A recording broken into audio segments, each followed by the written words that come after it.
জীবনে কিছু বিষয় করবেন না, কিছু বিষয়ের প্রতি আগ্রহ দেখাবেন না, তবে জীবন অনেক সুন্দর হবে। চলুন জেনে নেওয়া যাক।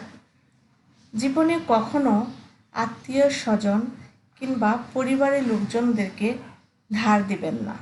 হ্যাঁ, আপনার সহযোগিতা করতে মন চাইলে তাকে সহযোগী মনোভাবী হয়েই সহযোগিতা করবেন, সেটি ফেরত পাওয়ার জন্য নয়। কখনো পরিবারের অন্য সদস্যদের উপর কোনো কিছুই চাপিয়ে দিবেন না। আপনি তাদেরকে বোঝাতে পারেন কিংবা তাদের সঙ্গে ইতিবাচকভাবে আলোচনা এগিয়ে নিতে পারেন। আবার পরিবারের প্রতি অনেক প্রত্যাশা থাকবে, চাওয়া থাকবে, অধিকার বোধ থাকবে, এগুলো সবই ঠিক আছে, কিন্তু সেটা সবসময় নিজের মতো করে না। যার কাছে বা যাদের কাছে চাচ্ছেন তাদের বাস্তবতা এবং তাদের মনোভাব অবশ্যই বুঝতে চেষ্টা করবেন। দেখা গেল আপনি মনে করছেন আপনাকে কেন বুঝতে পারছেন না, আপনি একটা জিনিস চাচ্ছেন কিংবা একটা প্রত্যাশা করছেন, সেটা পরিবারের অন্য কেউ নাও বুঝতে পারে। আপনি সেটি শেয়ার করুন যে আমি এই বিষয়টিকে এভাবে ভাবি। এটা পরিবার বলতে শুধু স্বামী স্ত্রী নয়, বাবা মা ভাই বোন সবার ক্ষেত্রে প্রযোজ্য। দেখা যায় আমরা অনেক সময় মনের অনেক কথা লুকিয়ে রাখি, আবার মনে মনে ভাবি ও কেন বুঝতে পারলো না, আমাকে বুঝতে পারাটা তো ওর জন্য খুব জরুরি ছিল।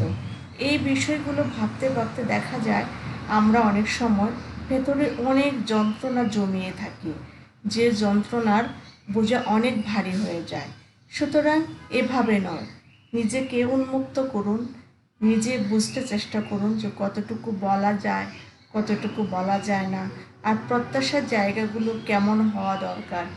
একজন মানুষ আরেকজন মানুষকে সবসময় বুঝতে পারবে এমন নয়, কিন্তু সবসময় বুঝতে পারাটাও ঠিক নয়। যাই হোক, এই গুরুত্বপূর্ণ বিষয়গুলো যদি আমরা মানতে পারি জীবন ক্ষেত্রে, তাহলে জীবন কিন্তু সুন্দর হয়ে ওঠে।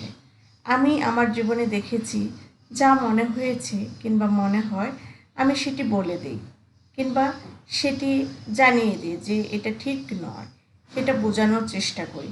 হয়তো সাময়িকভাবে সেটি অন্যরা গ্রহণ করতে পারেন না কিংবা সাময়িকভাবে সেটিকে নেতিবাচকভাবে নেন, কিন্তু পরবর্তীতে তারা যখন বুঝতে পারে যে আমি সঠিক কথা বলেছি, তখন কিন্তু তারা সেটা ইতিবাচকভাবেই নিতে বাধ্য হন।